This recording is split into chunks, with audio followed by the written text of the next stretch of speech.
Ma egy klasszikus kedvencet, almáspitét sütünk Air Fryerbe. Ne aggódjatok, ha ti hagyományos sütőt használnátok, ahhoz is külön fogom mondani a sütési hőfokot, az időt is, és ráadásul azt is, hogy hogyan igazítsátok a hozzávalók mennyiségét egy hagyományos tepsihez, hogy a végeredmény ugyanolyan tökéletes legyen.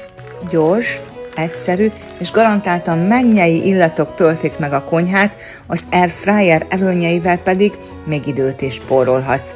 Kezdjük el, és süssük meg együtt az almás csodát!